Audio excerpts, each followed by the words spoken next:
Hey everybody, it's Christine Ernst, the Fat Ass Cancer Bitch, coming to you from the Cozy Reading Cottage here in Sandwich, Massachusetts. I am a day early. It is Friday, April 12th, because this is like an echo chamber.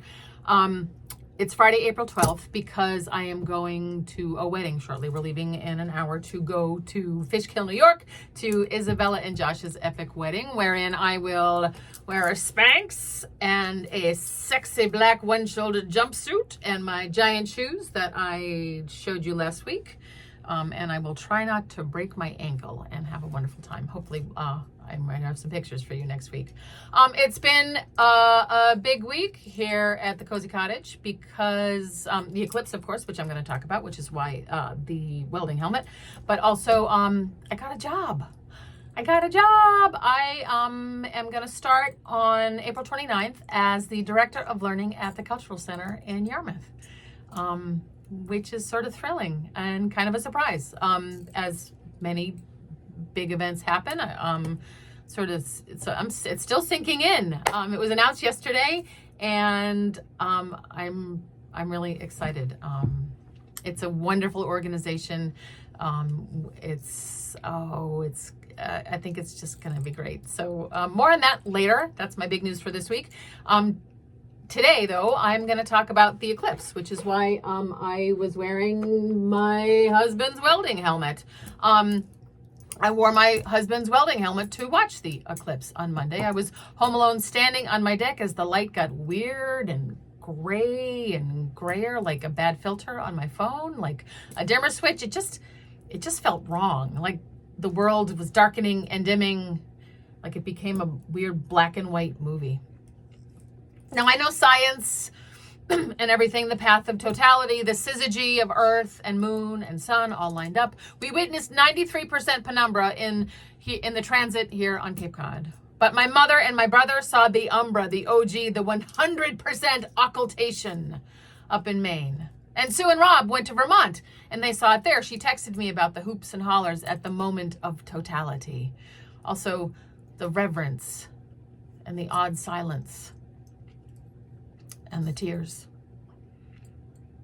Who among us did not imagine at some point during the eclipse here in the astronomical path? Who did not imagine prehistoric humans watching the lights dim, the lights go out even? We assume that they were afraid, terrified even. Imagining monsters, punishments, disasters. Indeed, the word eclipse comes to us from ancient Greek eklepsis, which means the abandonment, the downfall. Though I am sure as soon as someone was able to write a word to identify something as remarkable and amazing as an eclipse, he just as quickly gave it terrifying meaning in order to make folks afraid, in order to capitalize on their fear. What a neat trick. And even though the Assyrians figured out how to chart and predict eclipses almost 3,000 years ago, here we are again, mired in lies and frightening stories. And I'm not talking about Norse mythology and wolves eating the sun, or Hindu myths of a decapitated head flying across the sky, trailing its entrails. Early Christians fretted about the end times during an eclipse. The Talmud warned of bad omens for the entire earth because of an eclipse. The Incas performed human sacrifices to appease the sun god. Blah, blah, blah. Here in current times, like right now, not the dark ages, no pun intended, catastrophist right-wing loonies have rejected thousands of years of scientific inquiry. Duh. And warned of satanic rituals during the eclipse. They've warned of the rapture, of doomsday, of God's punishment, of liberal plots to harness the cosmic energy of the event and overthrow governments and install a billionaire oligarchy. That already happened, you guys. Seriously, though, folks who live in fear and hatred will take any opportunity to invent a conspiracy. Co-opt something lovely and wondrous and mystifying, like an eclipse. Imbue it with suspicion and dread. Birds aren't real, did you know? The moon landing didn't happen. The earth is flat. See also Pizzagate, Deep State, Stop the Steal, the entire state of Florida. And related hysteria around vaccines, critical race theory, the truth in general, just to name a few. So weird that the truth is no longer true. And that any incel with a laptop and a social media account can claim to know something. Imagine if these same people use their platform to say, I feel alone. I am afraid. I don't understand what's happening. Being human can be terrifying even without eclipses. Being human requires courage and curiosity and faith and community. 1 Corinthians 13. And look at me quoting the fucking Bible. Look at me in a welding helmet quoting the fucking Bible. For now we see through a glass darkly. Then we shall see face to face. Now I know in part, then I shall know fully, even as I am fully known. And now these three remain: faith, hope, and love. But the greatest of these is love.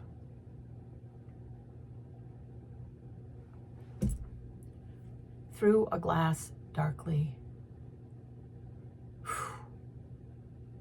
Through the dark glass of the welding helmet, the orb of the sun on Monday became a burning crescent, became a glowing sliver, became a shimmering sickle, became a fiery comma. I became aware of being alone while I watched the sky through this helmet, while the world darkened around me. It's hard to explain, but I felt my aloneness in this weird light. But then I heard my neighbor Tim across the street laughing with his 6-year-old son Benjo in their driveway.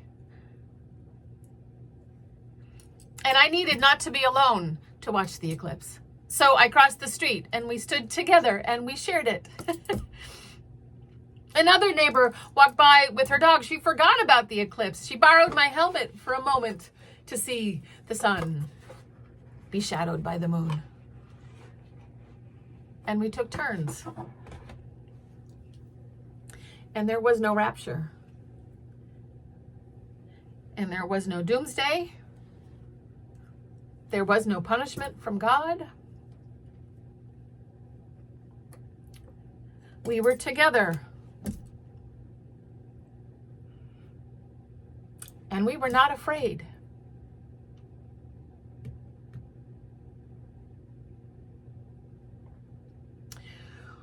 So I'm not sure how the eclipse affected you.